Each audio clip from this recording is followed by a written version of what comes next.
Bonjour et bienvenue dans les dernières nouvelles sur « Ça commence ici ».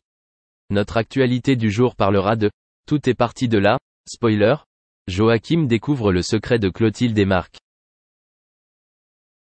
Marc, Stéphane Blancafort, estime qu'Auguste n'est pas un aventurier, avis que partage Rose. Le chef Leroy a demandé à Clotilde de réfléchir à ce que cela apporterait aux étudiants. Il a ajouté qu'après ce module, les choses seront plus faciles pour les étudiants, notamment au sein de la brigade. Clotilde est d'accord mais ne veut pas être blessée davantage. Sinon, ils arrêteront le module. Marc s'est assuré que tout était sous contrôle. L'événement du lendemain s'appelait la « course à obstacles ». Les élèves devront surmonter un parcours du combattant pour récolter les ingrédients nécessaires à leur recette. Clotilde et Marc demandent à Gaëtan, Terence Tell, de superviser et d'assurer la sécurité de l'événement.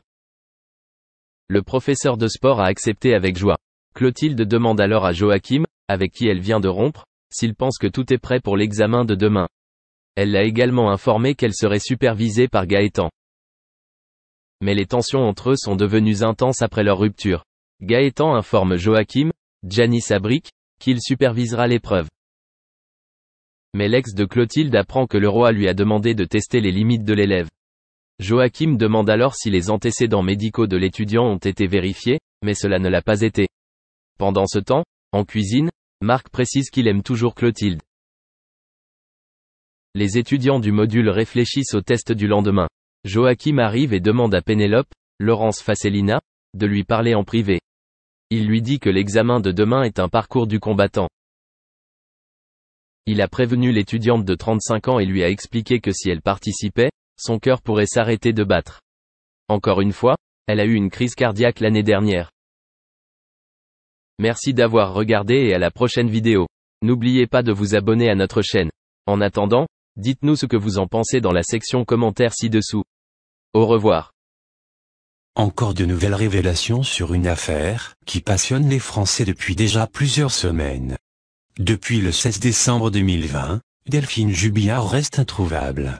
Une enquête a vite été ouverte et malgré plusieurs perquisitions à son domicile et débattues dans Cagnac-les-Mines, aucun indice n'a été trouvé sur cette mystérieuse disparition. Pourtant les policiers travaillent activement sur cette affaire. Toutes les pistes sont actuellement explorées.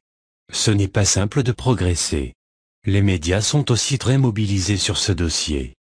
Le 18 juin 2021, Cédric Jubillard, le principal suspect dans ce dossier, a été mis en examen pour homicide volontaire sur conjoint. Pour mémoire, c'est lui qui avait indiqué la disparition de cette femme de 33 ans, vers 4 heures du matin et, même s'il rejette toute implication, les policiers n'ont pas souhaité ignorer cette piste. Autre fait notable, le couple était en phase de séparation et Delphine Jubillard figurait sur des sites de rencontres depuis le printemps 2020. Quelques mois après, elle rencontre un homme qu'elle verra plusieurs fois secrètement.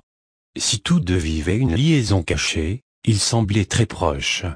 Dans le journal régional très réputé La Dépêche, l'ultime SMS envoyé par cette femme à son amant a été rendu public le 11 juillet dernier. « Bonne nuit mon amour », lui dit-elle à 22h58, au moment de sa disparition.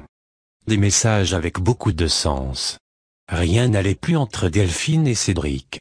Si le père ne veut pas accepter une séparation, la jeune femme était certaine d'elle. Dans le média régional, plusieurs SMS envoyés entre les deux, pendant les 3 mois qui précèdent la disparition de la femme de 33 ans, ont été rendus publics. Ceci indique que Delphine Jubillard était décidée à refaire sa vie avec son nouveau chéri. Ce n'était pas le cas de Cédric Jubillard qui essayait de la reconquérir de toutes les manières. Tandis qu'il doute de la fidélité de sa femme, il l'espionne et la géolocalise sans cesse. Une démarche qui va être détectée